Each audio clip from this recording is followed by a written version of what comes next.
देखिए shark tank India के full episodes free on Sony live. Hello sharks, आपके और हमारे लिए कैंडी स्टिक और स्पून घर की मामूली चीजें हैं, लेकिन ऑटिज्म स्पेक्ट्रम वाले बच्चे इन चीजों को देखकर घबरा जाते हैं, क्योंकि ट्रेडिशनली स्पीच थेरेपिस्ट इन चीजों का इस्तेमाल थेरेपी में करते हैं, जैसे माउथ ओपन करना, टंग पुल करना, जो पेनफुल और अनकंफर्टेबल होता है, क्योंकि ये थेरेपी के लिए बने ही नहीं। हमारा अपना बच्चा जो खुद ऑटिज्म स्पेक्ट्रम में है, ये सब ट्रॉमा झेल चुका है। जब मैं सारी चीजों का घर पे यूज करती थी, वो रोता था, चिल्लाता था, बाइट करता था और कोई प्रोग्रेस ही नहीं हो रहा था। तो मैंने ठाना नेवर अगेन और हमने बनाया स्पीच गियर। नमस्ते शार्क्स, मैं भारत चंद्रा, मैं लीना चंद्रा और हम आए हैं नोएडा से। स्पीच गियर्स में हम 30+ थेरेपेटिक टूल्स बनाते हैं जो सेफ और हाइजीन हैं, और ये बच्चों में कम्युनिकेशन, फीडिंग और स्पीच को इम्प्रूव करते हैं। ये थेरेपिस्ट, पेरेंट्स और बच्चे के लिए बेहद कन्वीनियंट है। हमारा पहला प्रोडक्ट है हिकी। हिकी बच्चों के थेरेपी के दौरान माउथ को ग्रेजुअली ओपन करने के लिए हेल्प करता है। इतने ही नहीं शार्क्स, हमने स्पीच गियर रिसर्च इंस्टीट्यूट की स्थापना की ताकि हम बच्चों के कंडीशंस को जांचने के लिए वर्ल्ड क्लास असेसमेंट टूल्स बना सकें, उसकी R&D कर सकें और उसे वैलिडेट कर सकें। हम छत्तीसगढ़ से बिलोंग करते हैं। मेरी एजुकेशन गांव से ही हुई है। मैं हायर एजुकेशन के लिए भिलाई में हुई। मेरा M.Com कंप्लीट हुआ, देन शादी हो गई।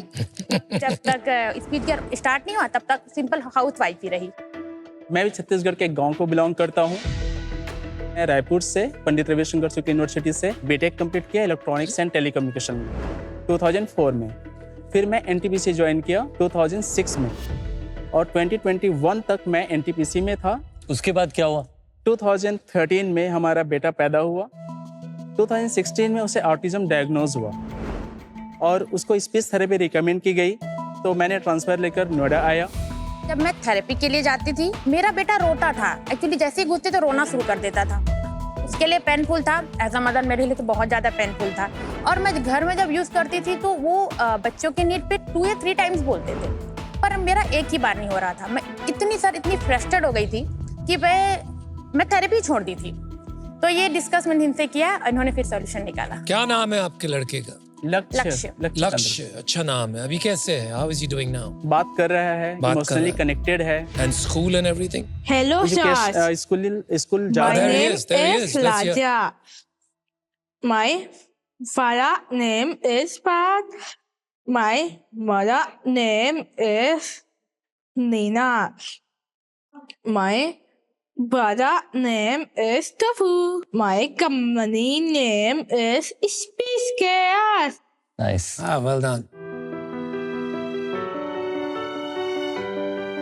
और ये सब आपकी मेहनत की बदौलत से with the right therapy he is able to express himself to. Right. In fact हमने टूल्स जब लॉन्च किया स्पेशल किट, तो 6 महीने लक्ष्य पे ही यूज किया था। अच्छा जी। और उससे उसका फीडिंग इम्प्रूव हुआ और उसकी स्पीच इम्प्रूव हुआ। Well done guys. Hats off to you. Thank you. Well done on this. Total कितने होंगे इंडिया में ऑटिज्म स्पेक्ट्रम में बच्चे? 40 lakhs. अभी 40 लाख टोटल केस हैं। इसमें होता क्या? What is the symptom with the child? जो सबसे बड़ा रेड फ्लैग होता है कि बच्चा बात नहीं कर रहा है, कि 2 साल का हो गया, 3 साल का हो गया, बच्चा बात नहीं कर रहा है। फादर को पहचानना, कि वो फादर को ही पापा बोलेगा। जब मम्मी आएगी तो उसे वो रिकॉग्नाइज करेगा। थोड़ा सा आई कांटेक्ट फेड होना स्टार्ट हो जाता है। फिर मैंने सोचा कि हर जगह पे टेक्नोलॉजी यूज हो रही है, तो यहाँ पे क्यों ना टेक्नोलॉजी को यूज किया जाए। फिर मैं प्रॉब्लम्स को समझने लगा। सबसे पहले जो प्रॉब्लम मैं फेस किया वो था इसका मार्केट फिट, और उससे पहले रॉ मटेरियल का, क्योंकि मेरा बैकग्राउंड रॉ मटेरियल्स में नहीं है, और चूंकि ये बच्चों के लिए है तो इससे सेफ होना बहुत जरूरी है। बट ऐसा क्यों था कि पहले कोई प्रोडक्ट्स अवेलेबल नहीं थे और आपको ये बनाने पड़े? मार्केट फिट के लिए जब मैं जा रहा था, तो फिर मैंने देखा कि ये ऑलरेडी USA में बन रहे हैं प्रोडक्ट्स, और इंडिया में कुछ पेरेंट्स प्रोडक्ट्स मंगा भी रहे हैं। चूंकि कॉस्ट बहुत ज़्यादा है, इंपोर्ट करना पड़ता है, तो सारे पेरेंट्स के लिए रीच में नहीं है। आपने जब मार्केट में ढूंढा तो इंडिया में आप सबसे पहले थे बनाने वाले? जी। और अब हैं लोग? अब काफ़ी हैं। ये कितने का है इंडिया में? ये 500 का है सर। 500। और यही अगर आप यूएसए का कोई प्रोडक्ट जो मंगाया होता वो कितने का होता? तो ये 900 रुपये के आसपास पड़ेगा। Half the cost. Let's take your top 3 जो आपके टूल्स हैं और थोड़ा सा हमको समझाइए कि उसको एग्जैक्टली यूज कैसे करते हैं और उससे क्या बेनिफिट आता है। सो ये है हमारा स्पेशल किट जिसको मैं मैजिक बॉक्स भी कहता हूँ।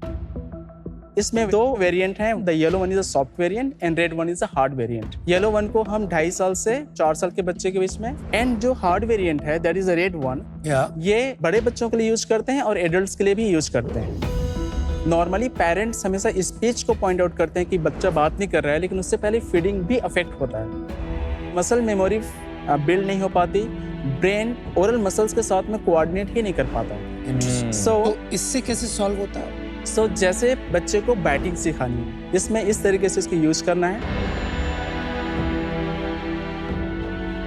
और जब इसको हम इंसर्ट करते हैं तो बच्चा इरिटेट होता है, क्लोज करता है, इसके टेंसाइल स्ट्रेंथ से ओपन होता है और ऑटोमेटिक प्रोसेस में वो बैटिंग सीखता है। आई सी।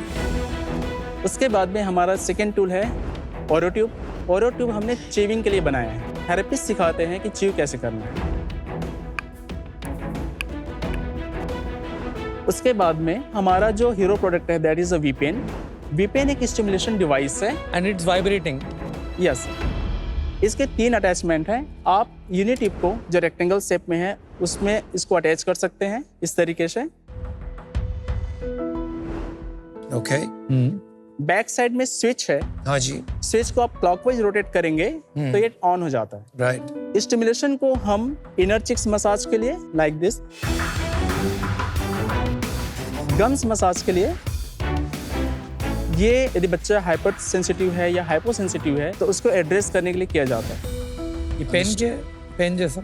This is a pointed tip. इन बच्चों में एक मेजर जो प्रॉब्लम एक और आता है वो है टेस्ट डेवलपमेंट। ये बच्चे फूड को उस तरीके से एक्सपीरियंस नहीं कर रहे होते हैं जैसे हम एक्सपीरियंस करते हैं। सो हम पॉइंटेड टिप को अटैच करते हैं और टंग्स मसाज कर सकते हैं लाइक दिस। Broadly understood. इसको स्पीच में आप कैसे ट्रांसलेट करते हैं? आपका फीडिंग और स्पीच आपस में रिलेटेड है। ओके। जो मसल स्पीच के लिए यूज होता है वही मसल फीडिंग के लिए यूज होता है। पर यहाँ पे आपके पजल्स भी हैं जी। तो बिल्कुल ही थेरेपी से अलग है। सिर्फ स्पीच पे काम करने से ऑटिज्म सॉल्व नहीं हो सकता। सो हम स्पीच गेयर्स बना रहे हैं, हम सेंसरी गेयर्स बना रहे हैं, हम TLM टीचिंग लर्निंग मटेरियल्स बना रहे हैं। ये जो प्रोडक्ट हैं ये यूएस में ऑलरेडी थे और आप इंडिया में लाए, ये उन्हीं की कॉपी है या ये कुछ डिफरेंट है? डिफरेंट है। हमने इसे इंडियनाइज किया है। हमारे बच्चे नॉर्मली थोड़े से बिल्ड में उनसे कम होते हैं और उस हिसाब से हमें फ्रीक्वेंसी को थोड़ा सा फाइन ट्यून करना पड़ेगा। और छोटा मोटा डिफरेंस होगा, बहुत सिग्निफिकेंट डिफरेंस नहीं होगा हमारे और उनके प्रोडक्ट्स में। यस। इसी प्रोडक्ट में मेजर डिफरेंस है। हमारा हिकी हमने ही बनाए हैं और कोई नहीं बनाया है। सेंसरी बाइट हमने सबसे पहले बनाया। कोई सर्टिफिकेशन है इस पे, कोई मेडिकल का, कोई एक्रेडिशन है कुछ? हाउ डू आई ट्रस्ट कि ये मेरे चाइल्ड के लिए सेफ? सो ये जो प्रोडक्ट्स हैं ये मेडिकल डिवाइस कैटेगरी में नहीं आते, ये टॉयज कैटेगरी में भी नहीं आते, ये थेरेपेटिक्स कैटेगरी में आते हैं। अनरेगुलेटेड है। अनरेगुलेटेड। इसकी क्वालिटी को इंश्योर करने के लिए इसमें हमने इस US कंप्लायंट लिया है, C कंप्लायंट लिया है और HS कंप्लायंट लिया है और हम RIS2 स्टैंडर्ड को फॉलो कर रहे हैं। देखिए शार्क टैंक इंडिया के full episodes free on Sony live.